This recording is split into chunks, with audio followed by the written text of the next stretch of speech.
Alors, si je te parle de Coca-Cola, tu penses à quoi? Si je te parle de Pepsi, tu penses à quoi? Dis-toi que ces deux produits qui vendent de la soda, ils sont sur le marché des boissons, utilisent ton cerveau pour créer la bonne offre, le bon produit qui te permet de pouvoir payer ce qu'ils veulent. Si je te dis qu'ils utilisent des neurosciences pour étudier tes comportements, tu me diras peut-être que c'est faux, mais comment ils font? Voilà. Alors, prenons un autre exemple. Je te parle de Apple. Quand on te dit Apple, tu penses à quoi?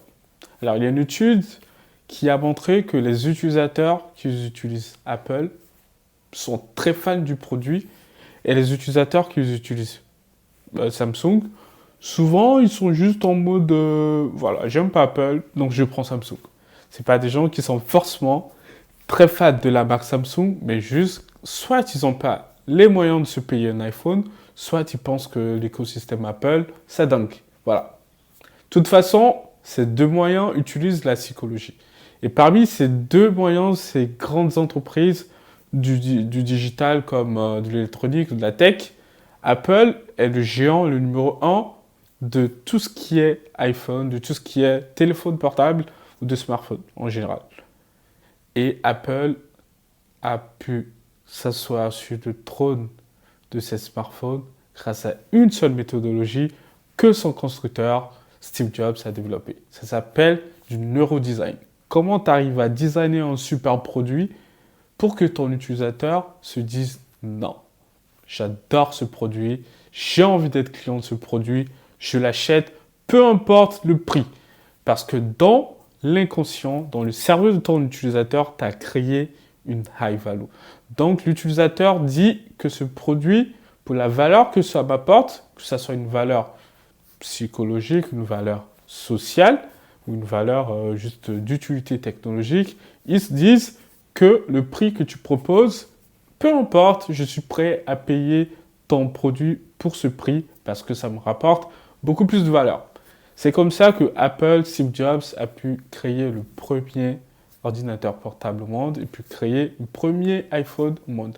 Et c'est ce qui leur permet après de pouvoir avoir aussi ce qu'on appelle le neuromarketing. Parce que pour pouvoir faire du neuromarketing, il faut avoir un produit qui déchire, il faut avoir une offre qui est exceptionnelle.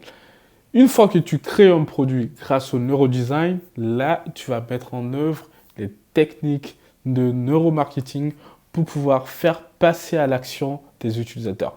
Et tout ça, je l'explique dans mon livre, le Product Neuromanagement. Alors, le Product Neuromanagement, c'est quoi? Le Product Neuromanagement, c'est un framework qui te permet de pouvoir utiliser les connaissances dans les neurosciences, dans l'application et la création de ton produit. Donc, comment tu crées, tu conçois ton produit à travers le neurodesign et comment tu le commercialises à travers le neuromarketing.